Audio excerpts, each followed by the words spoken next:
Good afternoon, everybody. Are we all mic'd up? Audible? Great stuff. Yep. I think so. Yep. Yeah. Fantastic. Kevin, here. Kevin Sheridan has not changed dramatically. Instead, in his place, would you please welcome Catherine Cleary, restaurant critic of the Irish Times, and Seamus Sheridan. Late last year, Kevin and Seamus and Catherine brought out a really wonderful guide, wonderful book, which explores and also somehow manages to explain the world of farmhouse cheeses. And I often think for many people, even people who are serious food lovers, to try to understand why food writers take cheese making so seriously is often quite difficult. Thank you very much. And here is a book that actually manages to explain why that is. And it begins, "We love cheese. Chances are you do too." So that's a good way to begin. Catherine, I want to ask you first of all, though. Kevin and Seamus are very well known. Voluble, would you say? Yes. Political. Yeah, both brilliant talkers. Yeah. Yeah, and could talk doers. a mile a minute all day long. Yeah, How on absolutely. earth did you manage to get the voices of two such gobshites into one book? Well, it wasn't just my efforts that went into the book. I think Kevin discovered, I'm channeling Kevin today, so I can feel it, I can speak in his voice. I think he also discovered a little bit of the joys of the keyboard as well, in terms of a lot of the cheese tasting notes, which he would have assembled over 20 years in being a cheesemonger, are his work in the book. And I was the bossy writer who said, sit down and tell me why this is important and why, tell me the story of how this happened, which is, it's not your typical story of, if you think of a French cheesemonger who grows up in that culture, theirs isn't that typical story. And it's a really interesting one. And I think it's an interesting one about how we have a blank slate for culture, and we have freedom and all kinds of fantastic opportunities to do things and to change things. I'm just reading a wonderful book by B. Wilson called First Taste. She's talking about Japanese food culture, which we all think must go back centuries, but she talks about how recent it is. And it's really encouraging, that idea that you can invent a culture. Now, it was done in very extreme circumstances in the wake of a massive Post-Second World War famine, II. in Japan. But at the same time, they also have one of the healthiest food cultures. So, sorry, that's a very long, rambling answer to your question. I just bossed them into putting all of their great experience in between the covers of that book. But I wonder then, just before I move on to Seamus, I mean, for you as well, to be so deeply immersed in this cheese culture, which is only 40 years old, I mean, what did you feel from the point of view of a culinary culture that was new to you? I just loved pretty much every minute of it. Probably the correction bits at the end, which is always the hardest work in a book, weren't a joy. But on a Monday morning, I would drive to the Carnaross, to the Sheridan's headquarters, and we'd sit down in the smell of cheese in that warehouse, that old stone building that smells of cheese. And it's just such a wonderful smell. Visiting cheesemakers, the pieces that we've written about the cheesemakers, they almost write themselves, because people who are really interested and good at what they do are really good at, you know this from talking to people, they're good at explaining it, and they explain it in this fresh way every time you talk to them. So I went down to see Anna Levesque, a wonderful French cheesemaker in Kilkenny, and even just to describe what she is, you very quickly become a cheese geek, and you become, you start telling your family about curds, and there's also history and science in there as well, which is a fascinating aspect of food writing at the moment. So it was no hardship to say yes to cheese. Seamus, a lot of people may not know that you actually didn't start out as a cheesemonger. After you moved to Galway, I think opened an art gallery, you became a restaurateur in the Blue Raincoat. Yep, that was Okay, how did that happen? Went to the Arts Festival in Galway. Just came back from working in London. Never chefed in my life.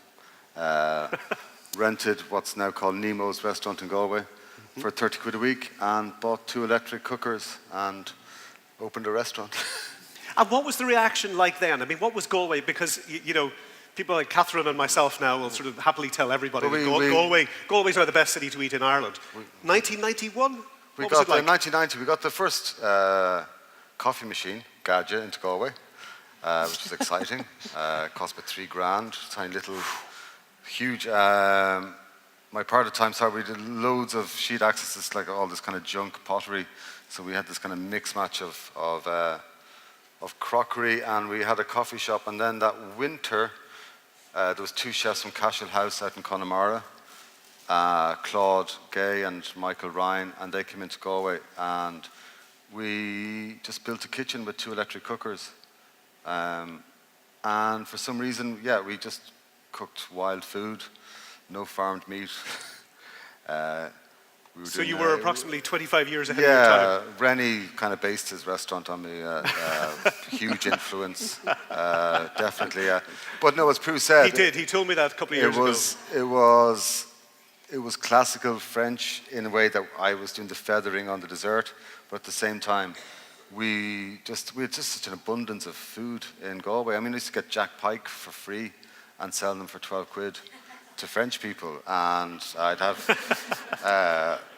a bowl of periwinkles, and I was French. Oh my God, this is fantastic! It's free, fine. And so they just thought they'd come to heaven. And same with like sea urchins or oysters.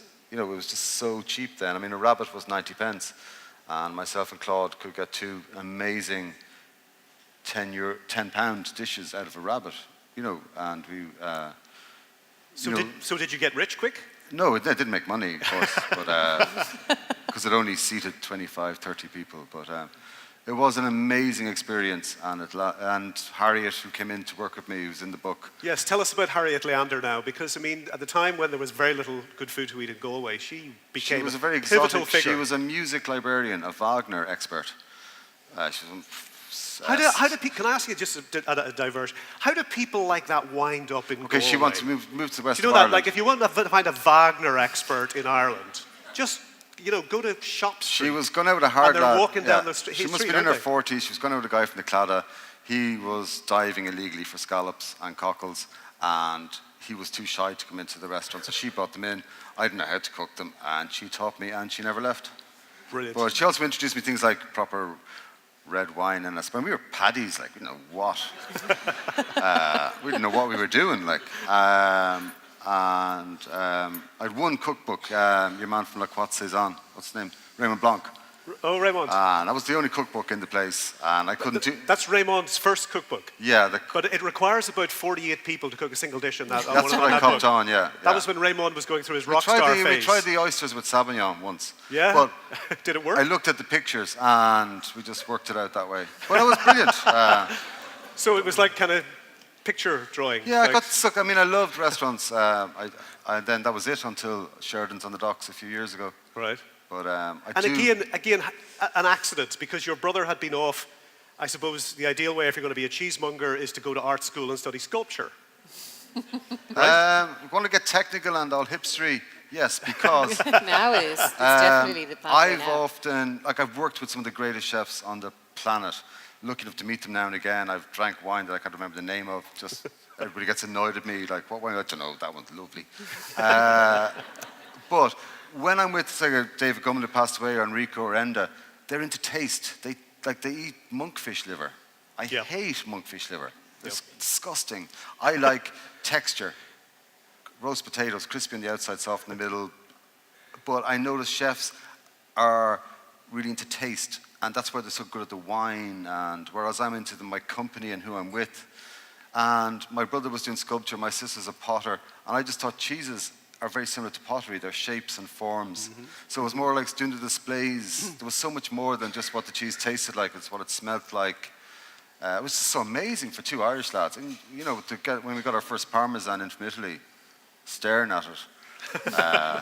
But you were groundbreaking in another way, because Sheridan's is an example of how you build a modern artisan food business, which is to say, you get a trestle table and a cover, and you stand in a market on a Thursday or a Friday or a Saturday or a Sunday, and that's how you start your business. The bricks and mortar come second. Were you aware of doing anything different, or did you just latch into the Galway market? We started on the Galway market, and then it was. Were you welcomed? Yeah. We got in there, and I'd opened a place called Food Nation with my friend Terry. We're going to have a vegetarian whole food market, and we're going to change the world. And that didn't How did that work? Didn't really work, but we didn't know if it didn't work or not, because during that, we got in some farmhouse cheese, and we brought that to the market. So it kind of morphed in over one summer, the really hot summer, when Clare won the Munster hurling, 94. That's kind of when it started. And then we'd nowhere, the market was so busy, we found this little stone cave in Galway, down a laneway, and we got sinks from a plumber in exchange for some Kool-Aid cheese. And we got shelves like this table out from Quilta. And we just did it. I think we spent 250 quid opening the shop. 250 quid. And lots of people came in and go, what architect did you use? It goes back to what Prue was saying earlier about, why is she serving all this fresh food? Because she couldn't afford a freezer in 1969. So, we're kind of, and I see, as a restaurant critic, I see lots of restaurants pretending that they have to serve their drinks in jam jars, and it's become a kind of a code for we're real, trust us, we're doing it really. So there were all kinds of layers of it, and I think in the Blue Raincoat as well, I mean, the reason you were serving that food, which is our food culture, which is incredibly rich, is that it was cheap, because at that we still bought Riedel glasses in. Classy. No jam jars there there's then. restaurants, they have a triple markup on the wine or double markup, and then they won't buy glasses because they break. I mean, that's why you charge so fucking much. Yeah. Because it has to cover the glasses breaking.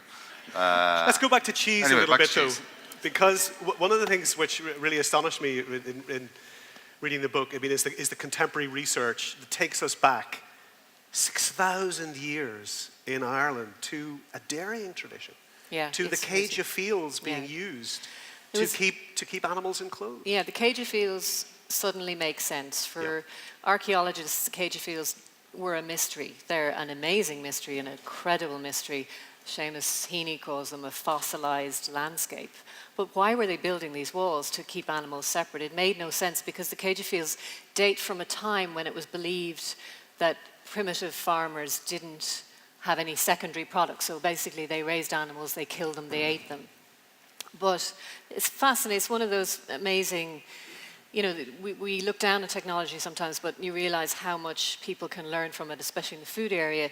There was a Polish scientist American-born Polish scientist, who had found these 7,000-year-old bits of pottery with holes in them. And they were wondering, why were these deliberately baked with holes in them? They must have been for straining something. He wrote a paper in the 80s saying, I think they were making cheese, because he saw a cheese strainer in a friend's house and said, that looks like that 7,000-year-old thing. He was completely dismissed by I was going to say, it was ignored.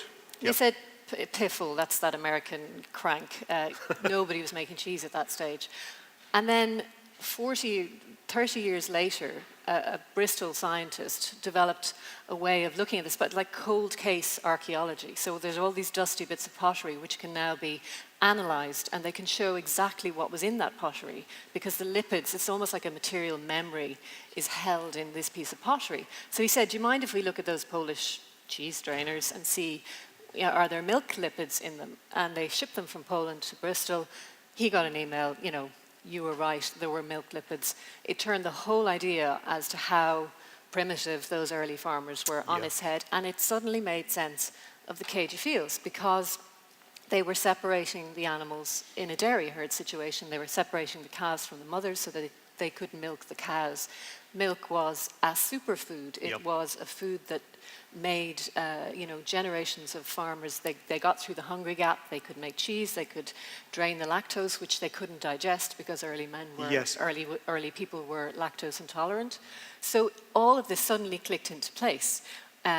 Again, by the internet, this paper lay gathering academic dust on the shelves for 30 years, and then suddenly, and our cage of fields are now Europe's oldest dairy fields. Which, it's one of those great history food geek stories. And then the cheese culture disappears. So a Martian comes to Ireland in the 1960s, and there's Calvita and Dairy Lee triangles. Yeah, I mean, that's so what happened? That's a huge debate about the use of Irish wood for the British Navy, the use of Irish beef for ships, the Cork landlord system with the butter markets in Cork.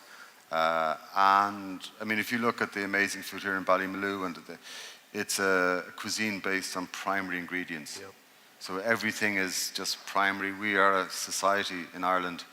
We kind of lost all our secondary produce. By that I mean like curing or salamis or cheese. And so milk was sold fresh, butter was made from the milk, and butter was just sold... mainly butter. And by me, butter is a huge industry. Yeah. And then I suppose it was the creameries, wasn't it? It was like you're from the right side of town, you're the school teacher, parish priest, and you can be the creamery manager. And your job is to make sure the guys from the wrong side of town don't rob anything. And it's that kind of Fine Gael, Fianna Fáil, creamery manager, workers.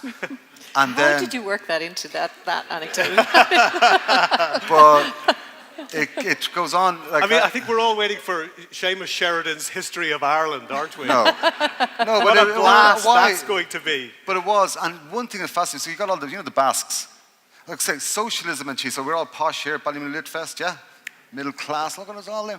And, I'm Sheridan's cheesemongers, but like we're inner city dubs. And I'm always conflicted at how can be posh and from Dublin inner city and play hurling. And I find it very difficult.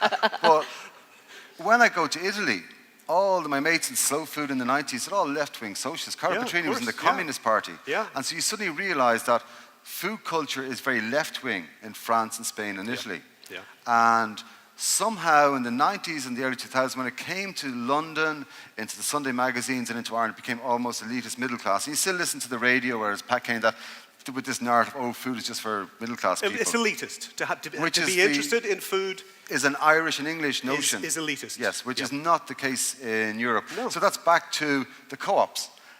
The co-ops in like the Basque region, that they're owned by this. I stumbled on this 6 months ago in my brain. The co-ops were owned by the workers over there. In Ireland, the co-ops were owned by the suppliers. In other words, the farmers. They didn't give a shite about the workers. You know what I mean? And that's how there was no relationship as in a proper socialist co-op. And that's how they morphed into Glanbia or Kerry. You know what I mean? Because it was just a supplier co-op rather than a participant co-op. I mean, Catherine, you mentioned there, in fact it's mentioned often in the book, that the incredible thing when you deal with these cheesemakers is kind of getting their story and seeing them face to face. I mean, I have a pet theory that people come to resemble their pets, And I think cheesemakers make cheeses which are the mirror image of who they are. Yeah. You meet somebody who's very Dionysian. And like they're going to make an oozy, sexy cheese, and then you meet somebody who's very cerebral, and they're going to make something that needs 18 months to be ready, Do you think that's a completely crackpot theory, or would you agree with me? We talked about this a little bit, talking about the difference between, for want of a better term, lady cheeses and men cheeses. Lady cheeses and men cheeses. Okay. I didn't put the words lady cheeses into the book for obvious reasons. But I suppose there is a the other surprise about cheesemakers is you kind of think it's this fey, isn't it lovely, and everything. It's hard heavy work. Lifting. A lot of they use machines now in Parmesan warehouses too, but they are very heavy cheeses. There are some cheeses that could, for tax reasons, they were being made in massive, cartload size cheeses. So you could argue that, but I think, and I talk about early man and early farmers, and I know nothing to prove this other than the hunch, I think women were the first cheesemakers because milk was the work of women. Yes. Milk was being fed to children. And there is a natural instinct. You talk to Bill Hogan, the wonderful cheesemaker in West Cork, and he has, this whole idea about how the bacteria that cheeses, the bacteria that create the wonderful flavors in cheeses are very closely linked to the bacteria that live on our skin. Yep. He's convinced that it was women who were, making the cheeses, handling cheeses, who started that wonderful community that we have with, and we heard Ted absolutely, be a fantastic, Ted Dinan from UCC talking about gut bacteria and that whole, as he said, it's amazing to think, as he said, only 15 years ago, gut bacteria was just dismissed as a kind of a... It was a nuisance. It was a nuisance. If you don't want to use a bad pun. But now it's the key to so much, and so much of that is in the cheese world. So yes, I'm not sure if cheesemakers look like their cheeses, though. Right, okay. Oh, yeah. Seamus, let me ask you this question then, because I know you were involved in a court case involving a wonderful cheesemaker called Bill Hogan about 10 years ago? 15 years ago? Gosh, Time flies. And of course, Bill was buying milk from a herd that tested positive for TB. The department came along and said, get rid of all the cheese. In other words, destroy your company like that without compensation. Bill fought the case, the original order, and he won. The department came back at him again. Twice. He fought it, and he won. And we won again. And they came back at him again a third time, and he won again, but never achieved any compensation. 1.5 years of total obsession. But that case swung on the fact, or should have swung on the fact, that Bill's cheeses, being thermophilic cheeses raised to high temperatures and matured for lengthy periods of time, no bacteria from TB could possibly survive in those cheeses. Okay, so it's very complicated. Bill makes cheese in the summer. If you're making unpasteurized cheese, you've got to get your herd tested twice a year for TB. There's no TB in Ireland from consuming milk, even though we all drink raw milk on our farms, since the late 50s, because an animal would have to be sick for a couple of years for the disease to shed into the milk. Anyway, it's complicated. You test once, then you test twice. Bill only makes his cheese for 3 months. Tested, his herds were clean. In September, he had a negative herd. The department said, destroy all your cheese. It wasn't safe to eat, and it took us 2 years to prove it was safe. But the department said they had a zero tolerance to risk. But it was before the internet, so there was no papers online. So I used to ring up professors in America, and you'd wait for their papers to get posted, and you'd build up the court case that way. And it was, I mean, John, you were there supporting. I know Myrtle was there, most of the court cases, Darina, Veronica from Malines, Jana from Gabine. But it was 2 years. But it all hinged on, they said they have a zero tolerance to risk. And we found this amazing study that pasteurizing, commercial pasteurizing only works 95% of the time, 98% of the time. It's a mathematical equation. So we did a great moment where we said, we agree with you. We withdraw the cheese if you withdraw every single dairy product in Ireland. But it was in that particular period of time, this idea that there would be a zero tolerance to risk. Meanwhile, 2,000 people a year can get Campylobacter from chickens. That's fine. Yeah, but it's a very complicated area of food science and safety. We're coming towards the end of time now. Just in terms of your role with the Green Party, you didn't have any success in the election earlier on this year. Don't know why. Very nearly won a council seat last year. Yeah. Are you going to keep going and going to No, keep... I mean, politics is... politics. Look, somebody has to do it. Greens are always right. We just get copied 10 years later. It's a necessary balance. I mean, I was over in the perfect land, Copenhagen land, where they're all perfect. And it was just like being in Borgen, because I was out having a drink with a guy and I met the Vice Prime Minister in a bar. It's like fucking Borgen, straight there. It exists. And he told me, Seamus, we don't need Green Party in Copenhagen because we're all green. Every party's green, right, left, middle, we're all green. Whereas in Ireland, you need a Green Party because none of the rest are green. But it's very true. It's just, that's the way they think over there. Look, politics is, I'd never do it again. It's horrible. They all say the same thing. The first debate I went to, I was scared. They were brilliant. They all got up and spoke like that. Jesus. And then I went to debate again, and they all got up and spoke, said the same thing. I said, you fuckers are saying the same thing every debate you go to. You're not winging it. So, I mean, when you realize that they're just saying the same thing over and over and over again and moving their hands like that, it's very good. That's it. And prime time, over to you, John. Catherine, I mean, the final section in the book, after you quote at length Veronica Seal's wonderful writing from 40 years ago, I mean, we have fewer raw milk cheeses now, whereas we've seen unbelievable growth in areas like craft brewing, in recent times craft distilling now. Cheese making in Ireland has hit a hiatus over the last decade or so. New cheese makers are rare. Yeah. They do happen. You get young buck from Northern Ireland. Guy has the crazy idea to make a raw milk blue cheese in Northern Ireland on an industrial estate outside Newtownards. You couldn't make it up, and he's amazing, right? Brilliant, yeah. But there are fewer. It hasn't got the dynamism of 25 years ago. Yeah, Cheese industry. Anna Levesque, whose Triskel goat's cheese was absolutely exquisite. She actually stopped making cheese while we were writing the book because she couldn't find a market for it. Kevin looked at some figures on, raw milk cheese was the rule when you guys started selling cheese. Now it's the exception. Yep. Because it goes back to that sterility, everything has to be health and safety to the eyeballs.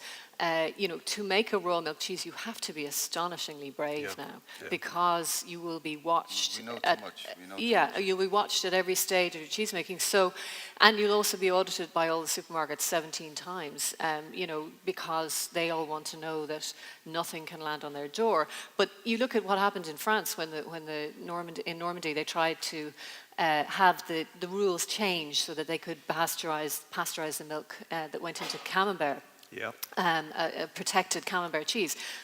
People marched on the streets in France and said, "You will not touch our camembert cheese." So, if we want to have those flavors, and you don't get the flavors that you get with an unpasteurized cheese with a pasteurized cheese. Not, as Kevin and Seamus said, not all unpasteurized cheeses are amazing, but the ones that are amazing are unpasteurized. And if you're going to lose those flavors, and I think that will happen if, I can't imagine Irish people marching on the streets. Well, look, I always say this when I went to Italy. But buying it in the markets, that's another way. I was so jealous. You want to go to Italy? Gee, fuck, they're so cool. Like, they've all this kind of stuff.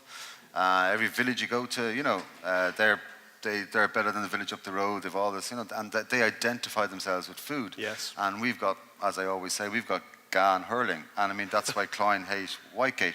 We bait the shite out of each other in a hurling pitch. And in Italy, they don't have that, so they're really into their food to compete with each other, and it's part of a cultural thing. But it's not just unpasteurized cheese. I think for employment and export, it's the middle ground that really disappoints me. That kind of cheeses like Comtés and good cheddars that you get in the rest of Europe that are just ordinary, they're not expensive, just ordinary grocery items that we could be making in our co-ops. We're not doing the middle ground. We're doing the high end very well.